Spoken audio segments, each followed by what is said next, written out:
ආයිබෝන් අදත් ඔයගොල්ලෝ සාදරයෙන් පිළිගන්නවා Travel with Chef YouTube channel එකට. අදත් මම රෙසිපියක් අරන් ආවා. ඒ තමයි කොහොමද මේ අපි හදාගන්නේ බටර් කේක්. ඉතින් බටර් කේක් කියවහම කවුරුත් කන්න ආස දෙයක්. ඉතින් මෙන්න මේ අද බටර් කේක් එක තමයි අද මම ඔයගොල්ලන්ට කියලා දෙන්නේ කොහොමද හරිම පහසුවෙන් හදාගන්නේ කියලා. ඇත්තටම මේක ගොඩක් අය මේක පටලවා ගන්න මේක හදන්න ගිහිල්ලා ඉතින් මේ ඒ වගේම කේක් එක බහිනවා. ඉතින් ඔය වගේ ගොඩාක් කරුණු කාරණා තියෙනවා. ඉතින් ඒවටත් මම විසඳුමක් දීගෙන අද මම කියලා දෙන්නම් කොහොමද හදන්නේ කියලා. දැන් මම පෙන්නන්නම් මුලින්ම ඒකට අවශ්‍ය මොනවද මේ අමුද්‍රව්‍ය ටික කියලා. ඉතින් අපිට මූලික වශයෙන් අපිට ලෑස්ති කරගන්න ඕන කරුණු කීපයක් තියෙනවා. ඉස්සෙල්ලම මේ ටික පිරිවලට සකස ගන්න ඕනේ.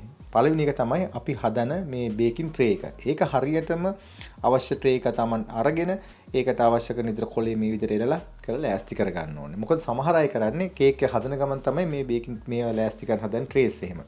ඊළඟට මේ වෙනකොට මේ මොහොත වෙනකොට මගේ oven එකත් දැන් ප්‍රී හීට් කරලා oven එක මේ රත් වෙන දාලා තියෙන්නේ අංශ උෂ්ණත්වය 180කට සෙල්සියස්. ඒ ඔක්කොම ලෑස්තිලා තමයි මම මේ කේක් එක දැන් මම වුණත් මේ හදන්න පටන් ගන්නෙ. ඉතින් ඒක නිසා දැන් මෙතන ට්‍රේ එක තියෙනවා. ඊළඟට අපිට මෙතන බීටර් එක තියෙනවා බීට් කරගන්න. ඊළඟට අවශ්‍ය මූලික ද්‍රව්‍ය තමයි අපිට මේ පිටි ඕන වෙනවා. ඉතින් මේ පිටි මෙතන තියෙනවා ග්‍රෑම් 250ක්. නිකම් පාන් පිටි එක. ඊළඟට මෙතන තියෙන බිත්තරක් තියෙනවා මම කිරල අරගෙන තියෙන්නේ. එතනක් තියෙනවා මේ 250ක්. එතකොට සාමාන්‍ය පොඩි බිත්තර ගත්තොත් 5ක් හොඳටම ඇති. ඊළඟට සීනි ගත්තාම ගොඩාක් හීනි සීනි එක තමයි අපිට අවශ්‍ය වෙන්නේ මේකට. එතනක් තියෙනවා ග්‍රෑම් 250ක්. ඊළඟට බටර් හෝ මාජරින්. ඉතින් ඔයගලන්ට මේ දෙකෙන් ඕන එකක් පාවිච්චි ගන්න පුළුවන්. නමුත් වෙනස කිව්වොත් බටර් ගත්තොත් ඇත්තටම ඒක රස වැඩි. ඉතින් ඒක සාමාන්‍යයෙන් මේ ස්වභාවිකව ගන්න බටර් එක ඒකේ තියෙන රසය වැඩි. නමුත් ඒකේ අධික ෆැට් එක තියෙනවා. ඒක තමයි වෙනස තියෙන්නේ. නමුත් ඔයගලන්ට මාජරින් ගන්නත් පුළුවන්. ඒක ගොඩක් දුරට ගොඩක් අය ගන්නවා ඒක. නමුත් රසට හදා ගන්න ඕන නම් ගන්න වෙන්නේ බටර් එක. නමුත් මම ආදාරම් තියෙන්නේ මාජරින් එක. ඊළඟට අපිට අවශ්‍ය වෙනවා බේකින් පවුඩර් එක. මතක තියාගන්න මේ බේකින් පවුඩර් අපිට අවශ්‍ය ටීස්පූන් එකක්. ඊළඟ පස්සේ වැනිලත් අවශ්‍ය වෙනවා. ඉතින් වැනිලා තියෙනවා. ඉතින් මෙන්න මේ ටික තමයි අපිට මූලික වශයෙන් අවශ්‍ය වෙන්නේ. ඊළඟට මම මේකේ රෙසිපි එක ඔයගලන්ට මේ පහතින් මම දාලා තියන්නම් ඩිස්ක්‍රිප්ෂන් බොක්ස් එකේ. ඉතින් අපි බලමු දැන් මේක කොහොමද හදාගන්නේ කියලා. ඊළඟට දැන් මම ඉස්සෙල්ලම කරන්නේ මේක ඔයගොල්ලෝ පිටරට ඉන්නවා නම් ඔයගලන්ට තියෙනවා මේ පාම් පිටි වලට self rising flour කියලා එකක්.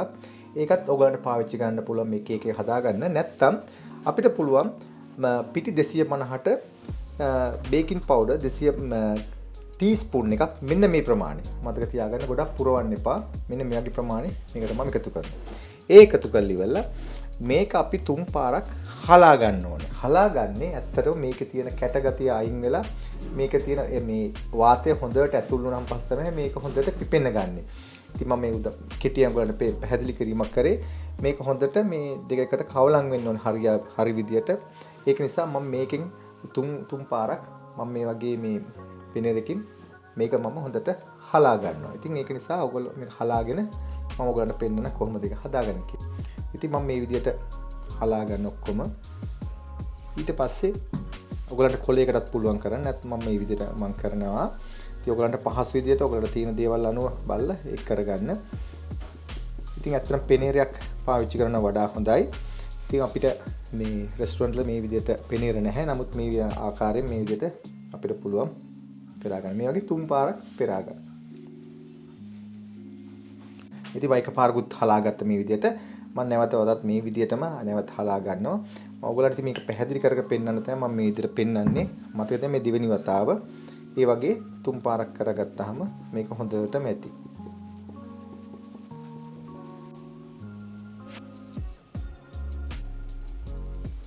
ඊළඟට මේ තියෙන මගේ මේ මාජරින් එක මේ මාජරින් ටික මම දාලා තියෙන්නේ මේකෙම තමයි මම මේක බීට් කරන්නේ.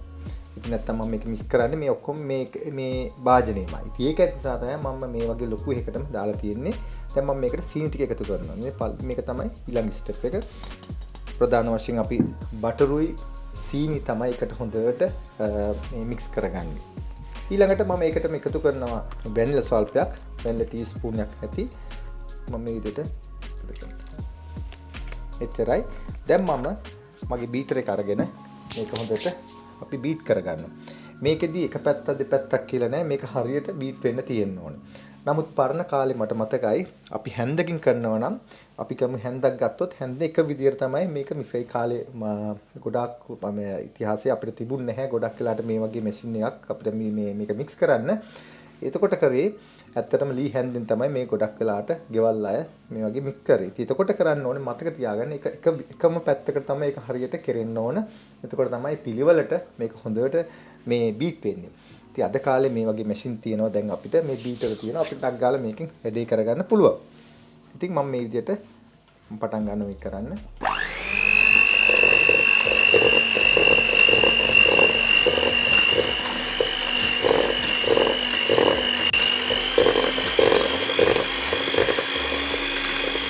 මේක මේ විදිහට අපිට හොඳට මේ එක විදිහට බීට් වෙනවා.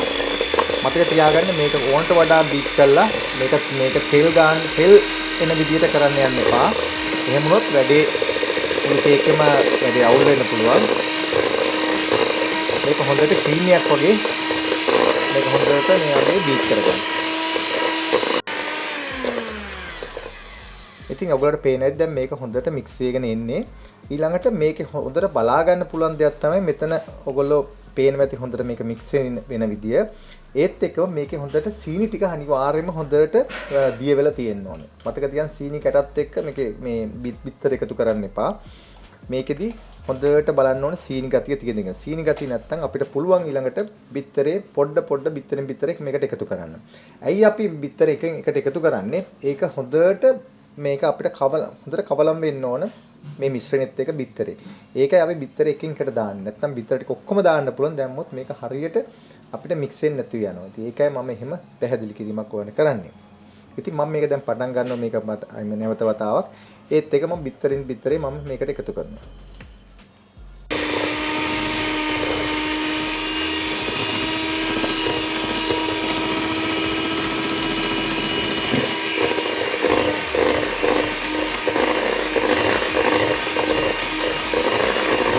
මම බිත්තර හතරක් දැම්මා. මගේ මේ අන්තිම බිත්තරේ මම දාන්නේ. දැන් පේන්නේ නැති ඔයගලන්ට ඒ දාන විදිහ හැම එකක්ම මම හරියට මේ මික්ස් කරලා තියෙන හොඳට. ඉතින් මෙන්න මේ විදිහට මේක හොඳට මික්ස් වෙන්න ඕනේ. දැන් ඔයගලන්ට පේන්නේ නැති මේ කොච්චර හැදිලියට මේ මික්ස් වෙලා තියෙනවද කියලා.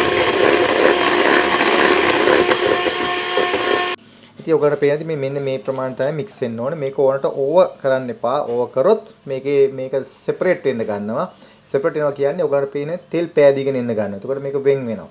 එහෙම වෙන්න විදියක් නැහැ. මේ ගානදී අපි නවත්තනවා. දැන් මම මේකත් එක්කම පිටි ටික එකතු කරනවා. ටිකෙන් ටික එකතු කරලා මේ විදිහට අපේ හරියට මේ තියෙන ප්‍රමාණය හරියට ගන්නවා. ඒ කියන්නේ මේකේ තියෙන්න ඕනේ හරි ප්‍රමාණයක්. ඒ කියන්නේ ගොඩාක් වතුර ගතිය වැඩි වෙන්නත් බෑ, අඩු වෙන්නත් බෑ. එහෙම වුණොත් අපිට පුළුවන් හදිස්සියෙන්වත් වතුර මදි වුණත් අපිට එකතු කරගන්න පුළුවන් මේකට කිරි පොඩ්ඩක්. ඒ කියන්නේ සීතල කිරි ටිකක් එකතු කරගන්න පුළුවන්. එහෙම වුණොත් නැත්තම් කිසිම අවශ්‍යතාවයක් නැහැ. අපි බලමු දැන් මොකද වෙන්නේ කියලා.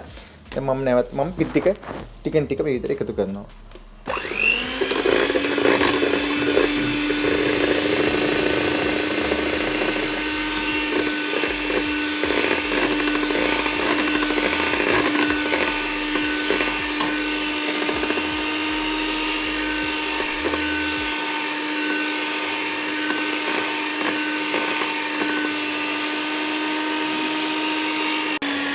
මම දැන් පිටි ටිකෙන් ටික එකතු කරා.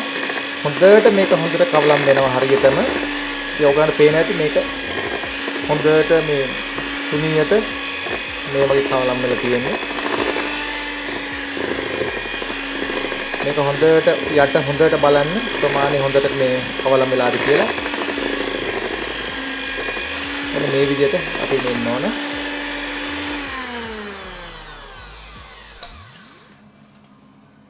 ඔයගලන්ට පේන්නේ නැති මේක දියාරුත් නෑ ගොඩක්.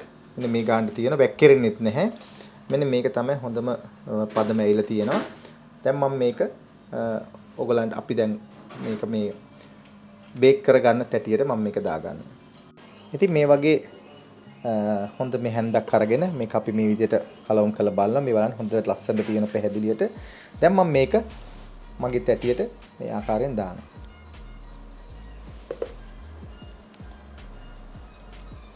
මොකද මේකේ පදම් මම හරියට දෙන්න මම ඔක්කොම මේ ඉන්ග්‍රීඩියන්ට්ස් ටික පිළිවෙලට ඔකන මේකේ සඳහන් කරලා ඇති. මේ කිසිම දෙයකට කලබල වෙන්න එපා. මේක හරියට පිළිවෙලට කරන්න ඕන වැඩක්. ඊළඟට මේ ඔයගොල්ලෝ දැන් කල්පනා කරේ මේ තැටියේ උස ප්‍රමාණය මේ මට දැනුවත් කරන්න කියලා. මේක ඇත්තටම කිලෝ එකේ ප්‍රමාණය තියෙන්නේ. මම මේකේ මේ ප්‍රමාණය ඔක්කොම පහතින් සඳහන් කරන්නම් මේ අඟල් වලින්. මොකද මම දන්නවා වීඩියෝ ගොඩක් කරනකොට ඔයගොල්ලෝ අහලා ඉවන මේකේ සමාන කියන්න තැටියේ ප්‍රමාණය කියන්න කියලා. ඒක නිසා මේ ගන්න. ඉතින් මේ වගේ සමහර ඔයගොල්ලෝ දන්නවා මේ වගේ බෝල් එකේ ටිකක් ඉතුරු නම් පස්සේ ඔයගොල්ලෝ කරන දේ සමහර අය හරි ආසයි මේ බෝල් එකේ පොඩ්ඩක් ඉතුරු වෙනකොට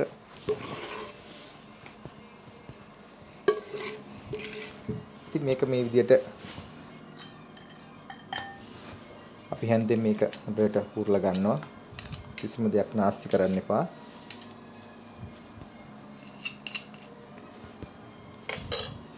ඊළඟට මේක මේ විදිහට අපි මේකෙන් පොඩ්ඩක් තුනී කරගන්න හැන්දක් අරගෙන ලොකු හැන්දක් ගන්න එපා. ඉමත් ඒ ලොකු හැන්දේ ගෑවෙන නිසා තමයි මම පොඩි හැන්දෙන් කරන්නේ.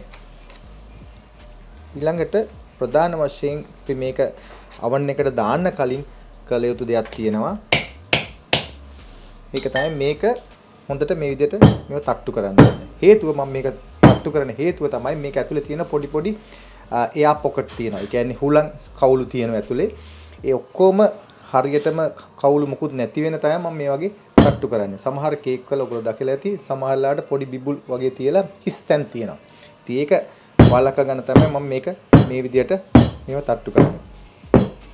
මේක හොඳට තට්ටු කරලා දැන් බලන්න හරියට පැහැදිලා ඔයගොල්ලෝ හොඳට පේනවා ඇති මේක පිළිවෙලට තියෙනවා.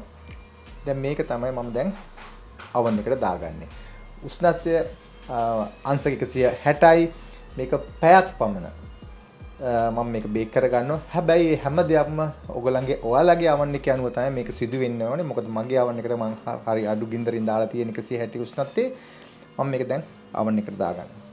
ඉතින් මේ විදිහට මම oven එකේ උඩ තියෙන්නේ මම මේක මගේ ගෑස් oven එකක්. ඒක නිසා මම මේක හරියට මැද තියෙන්න උඩ එකේ යට එකෙත් නෙමෙයි උඩ එකේ මම තිබ්බා. තියලා මම මේ විදිහට වහගන්නවා. මතක තියාගන්න වෙලාව තියාගන්න මේ හරියට පැයක්. ඉතින් මම ඔයගලන්ට පොඩි කරුණක් සඳහන් කරන්න කැමතියි. මොකද දැන් මේ වෙලාව අපි oven එකේ මේ කේක් එක මේ වෙලාවේ මේ බේක් වෙනවා. ඒ අතරේ මට ඔයගලන්ට තියෙන ප්‍රශ්න කීපයක් ඔයගලන්ට පැහැදිලි කරලා දෙන්න. එකක් තමයි මේ ගොඩක් වෙලාවට මේ කේක් එකක් හදද්දි මේ විශේෂයෙන් බටර් කේක් හදද්දි ඔයගලන්ට තියෙන ප්‍රශ්න කීපයක් තියෙන. එකක් තමයි මේ කේක් එක මැදින් මේ නැවෙනවා. ඇතුළට බහිනවා. ඇතුළට බහින්න එක හේතුවක් තමයි ඒ කේක් එකේදී ඔයගොල්ලෝ ගින්දර වැඩි කරලා තියෙනවා. ගින්දර වැඩි වුණාම වෙන්නේ කේක් එක මේ බහින්න ගන්න. හේතුව වටේ හොඳට මේ බේක් වෙනවා. මැද බේක් වෙන්නේ නැහැ. ඔයගොල්ලෝ හිතනවා කේක් එක හරි සුවඳ එනවා. දැන් හරි කියලා කේක් එක. මතක තියාගන්න කේක් එකේ ගින්දර හරියට පාලනය කරන්න ඕන oven එකේ. එහෙම වුණාම තමයි මේක හරියටම එකම විදියට මේ පිම්බිලා එන්නේ. ඊළඟට තමයි සමහරලාට කේක් එක මේ වගේ පිරිබිඩාකාර විදියට ඉස්සෙන්න ගන්න මැද. එහෙම වුණාමත් හරි භයානකයි. ඒක නැවතවත් ඇතුළට කඩා හැලෙන්න පුළුවන්. ඒකත් වෙන්නේ ගොඩක් වෙලාවට මේ ගින්දර වැඩි වීම හේතුවෙන්. ඉතින් ඒ ගැන හොඳට මේ පරිස්සම් වෙන්න ඕන මේ දෙක කරද්දී. ඊළඟට තමයි ඔයගොල්ලෝ හරියට පිටි එක හොඳට මික්ස් වෙලා තිබුණ නැති වුණොත් වුණාමත් සහ ඊළඟට කේක් හරියට මේ වතුර ගතිය වැඩි වුණොත් එතනදිත් කේක් එක මේ මැදින් කඩා හැලෙනවා. ඊළඟට මැද අමු ගතිය එනවා. ඉතින් ඕක ප්‍රධාන වශයෙන් දැනගන්න ඕනේ. ඊළඟට තව එකක් තමයි ඔයගොල්ලෝ බිත්තර පාවිච්චි කරද්දී බිත්තර ඊළඟට මාජරින් බටර් හෝ එකතු කරද්දී ඒ කේක් එක හදන්න කලින් පැයක් හෝ ප්‍රමාණයක් එළිය තියෙන්න ඕන. සමහරට ඔබ දන්නවා මේ බිත්තර වගේ දේවල් බටර් ඔයගොල්ලෝ මේ සීත කරන තියලා තමයි එළියට ගන්නෙ.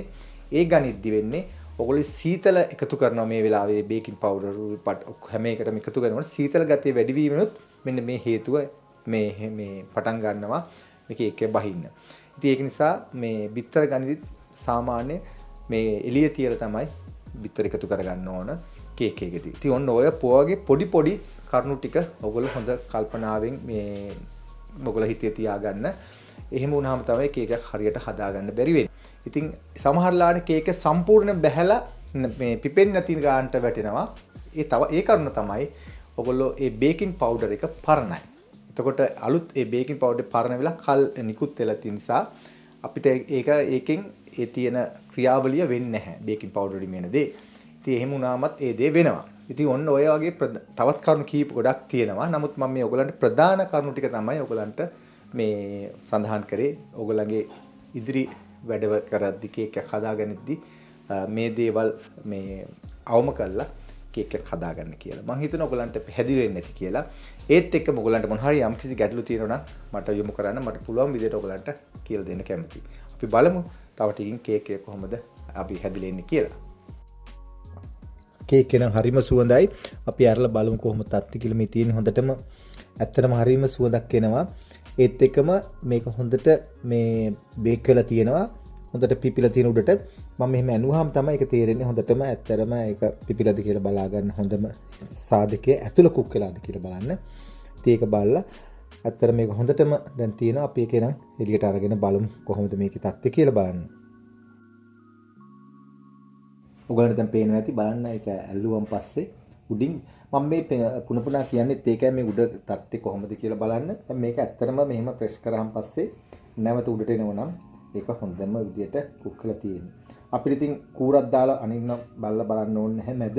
ওই තත්ත්වය තියෙනවා හොඳයි. නමුත් සැකයක් තියෙනවා ඔයගොල්ලන්ට පුළුවන් පොඩි මේ ඉරට්ටක් වගේ දාලා බලන්න ඇතුළ කුක් කළාද කියලා. නමුත් දැන් මේ තියෙන විදියට මේ හොඳටම තියෙනවා. මේ අරගේ මේ ප්‍රෙස් කරාම උඩට එන්න තියෙන්න ඕනේ. ඉතින් ඒක නිසා අපි දැන් මේක මම ඔයගලන්ට අරලා පෙන්නන්න කොහොමද මේක ඇතුලේ තත්ත්වය කියලා. එතකොට බලා ගන්න පුළුවන් ඇතුලේ කොහොමද තියෙන්නේ කියලා. මම මේක දැන් අන්මෝල් කරා. අන්මෝල් කරලා මේ කොලෙත් අයින් කරලා බලන්න ලස්සන හොඳට වටේ පාටට හොඳට තියෙනවා කුක් වෙලා. මෙන්න මේ විදිහට තමයි ඇත්තට මේක තියෙන්න ඕනේ. දැන් අපි මේක කපලා පෙන්නන්න. ඉතින් මම කපා ගත්තා. මම බලමු මේක කොහොමද තත්ත්වය කියන හොඳ තියෙද. දැන් ඔයාලට පේන්නේ නැති පුළුන් වගේ තියෙන කේක් එක. බලන්න තාමත් මැද උණුයි. ඉතින් මම මේ එළියට ගත්තේ ඔයාලට පෙන්නන්න. හොඳ පැහැදිලියට පුළුන් වගේ තියෙන කේක් එක. හරිම සොෆ්ට් මේක දැක්කහම. ඉතින් මම මේක ඔයාලට කපලම් පෙන්නන්න. දැන් මේ පේනද මේක හොඳට සොෆ්ට් ගතිය හොඳටම තියෙනවා. ඉතින් මේ බලන්න මේ බවුන්ස් මේ මම ප්‍රෙස් කරත් නැවත බවුන්ස් වෙනවා. ඉතින් ඒ වගේම තමයි මේ අතුල් පැත්තත් ඔයගොල්ලන්ට පෙන්නන්න. මේ කොහොමද තියෙන්නේ කියලා.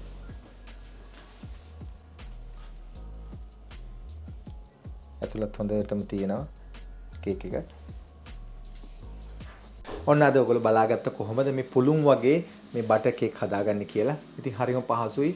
ඉතින් ඔයගොල්ලන්ට යම් කිසි ගැටලුවක් තියෙනවා නම් මට කියලවන්න. මම කැමති ඒකට උදව් කරන්න කොහොමද ඒක හරියටම නිමාවක් දකින්න තාක් හරියට බටර් කේක් එක හදාගන්නේ කියලා. ඉතින් මම හිතනවා අද වීඩියෝෙන් ඔයගොල්ලෝ යමක් හොඳට ඔයගොල්ලෝ දන්නවා බටර් කේක් හදන්න. නමුත් යම් කිසි දෙයක් ඔයගොල්ලන්ට හොඳට පැහැදිලි වෙන්නේ නැති කියලා. ඒ අතරින් ගැටලු තියෙනවා නම් මට කමෙන්ට් එකක් දාන්න. ඉතින් අදට මෙච්චරයි වීඩියෝ එකකින්. නැවතත් මේ වනිම අලුත්ම වීඩියෝ එකක් හම්බෙනතුරු ඔබට සුබ දවසක්. ගිහින් එන්න ආයිබෝවන්.